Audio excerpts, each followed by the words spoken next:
Hello everyone, my name is Armored Otter and I'm here to say, yeah, Grim Dawn can be a little intimidating, especially for a brand new player.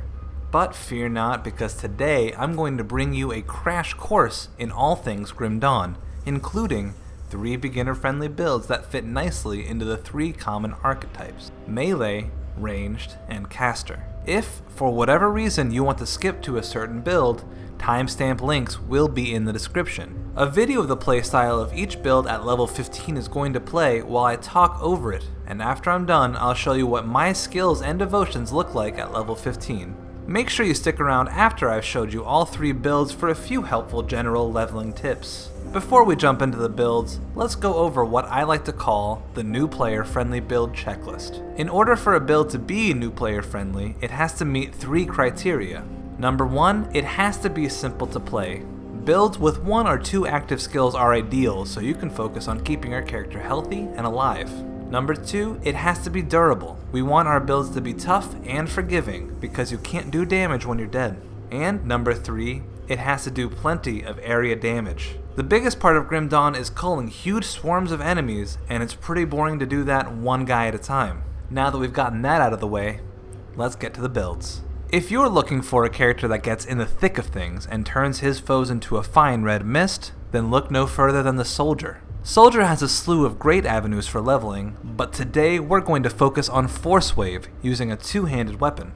On your first level, go ahead and put 1 point into the Soldier Mastery bar, and then put 2 points into Force Wave. You should notice that Force Wave dispatches most foes rather quickly, and whatever it doesn't should be stunned for long enough for you to finish it off with auto attacks. Around level 4, put 3 points into the Soldier Mastery bar, which is the bar at the bottom. This will unlock 2 very important skill nodes. The first being the Transmuter for Force Wave, which is a green gem on the Force Wave tree. This will drastically change how Force Wave functions. With a single point in the Transmuter, the skill will no longer have a cooldown, but will do less damage, cost less energy, and lose its stun. This will allow you to cut through your enemies much quicker, but you do need a 2-handed weapon. Menhir's will heal your character whenever you get low, and then go on cooldown. This skill can get you out of sticky situations, but be careful not to rely on it too heavily. For now, you can leave Menhir's will at 1 point. If at any point you don't feel tanky enough, military conditioning just below Menhir's will give you bonuses to your maximum health. Continue to put points into Force Wave until you reach Blitz. Blitz does great with only 1 point, doing a huge chunk of damage while giving you Initiate, but also scales super well with levels, so we're going to give Blitz a few points when we can,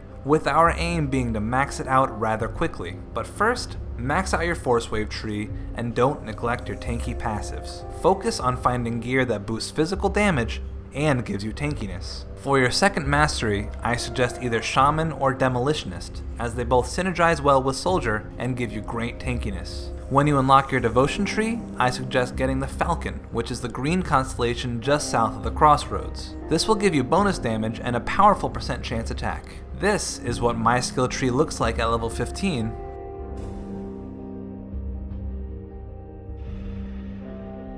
and these are my devotions.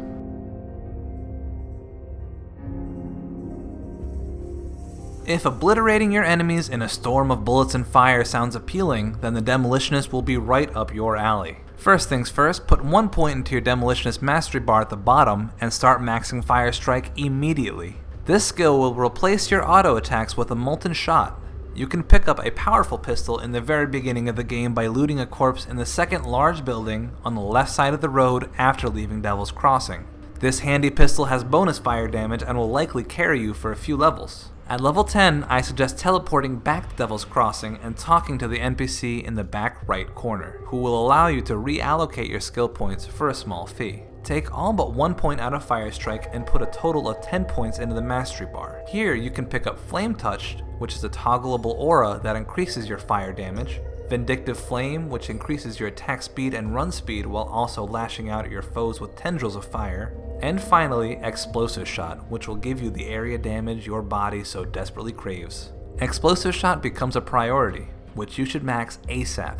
Whenever you feel as if your auto attacks are doing enough damage, double back to the beginning of the tree and put a few points into Flashbang and Searing Light. This skill throws a flashbang grenade that debuffs enemies' attacks and makes them easier to crit. Continue with the Demolitionist tree while maxing out Fire Strike line until you reach Blast Shield, which will drastically reduce the amount of damage you take whenever your character reaches a certain health threshold. Afterwards, this skill will go on cooldown. Focus on getting gear with fire damage and attack speed. For your secondary mastery, I suggest Occultist or Shaman. Occultist will give you valuable tools to shred resistances, while Shaman can make you tankier and give you other sources of elemental damage. Additionally, Inquisitor seems to be a very powerful choice for a ranged auto attacker, but will only be available when the new expansion comes out. For your devotions, I suggest starting out with the Fiend, which is a red constellation just to the left of the crossroads. This will give you a boost to fire damage. The skill from Fiend isn't too powerful, but it gets you closer to another constellation,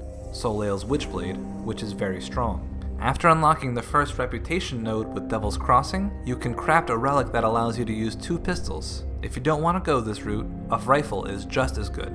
This is what my skill tree looks like at level 15. And these are my devotions.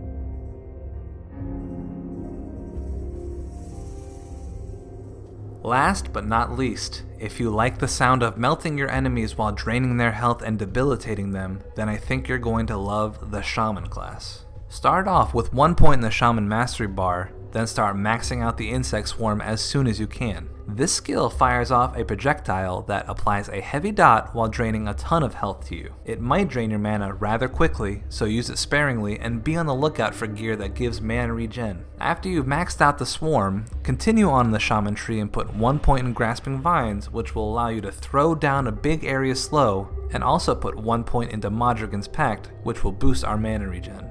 After we've put 20 points in our Mastery bar, it's time to get our second mainstay ability, Wendigo Totem. This bad boy will drain enemies' health while healing us for a substantial amount. Put as many points into this as quickly as possible. If you're feeling a little fragile, put a few points into Heart of the Wild, which will bolster your max health by quite a bit. Focus on finding gear that gives bonuses to vitality damage, bleed damage, and mana regen. For your second mastery, nothing will complement this build quite like the Occultist with all of its utility and vitality damage. Necromancer might be a viable alternative, but as of right now, it is not available and will only be available after the new expansion drops. For devotions, you should go straight for the Bat, which is a green constellation to the left of the crossroad. This will give you bonuses to all of your damage types, as well as an awesome % chance attack that drains life and deals vitality damage. This is what my skill tree looks like at level 15.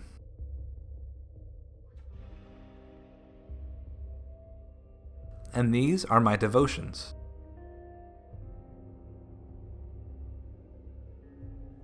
That's all for my new player build guides, but before I go, let me leave you with a few helpful tips. Physique is king when it comes to attribute points. Most endgame builds will put just enough points into Cunning and Spirit to equip gear, while dumping everything into Physique for health and defensive ability. Resistances are very important. Always be on the lookout for gear that raises your lowest resistance. Components like Silk Swatch and Anti-Venom Salve give huge boosts to resistances and are very easy to craft early on. Grim Dawn has a very forgiving respec system, so if you see an ability that you want to build around, or you get a cool piece of gear that promotes a certain playstyle, by all means, give it a shot. As long as you mind your survivability, there really are no wrong answers. Let me know which one of these you've tried out and had success with. If you're still struggling with something in the game or you find something confusing, I would love to elaborate for you. Thanks so much for watching, and I hope you enjoy Grim Dawn.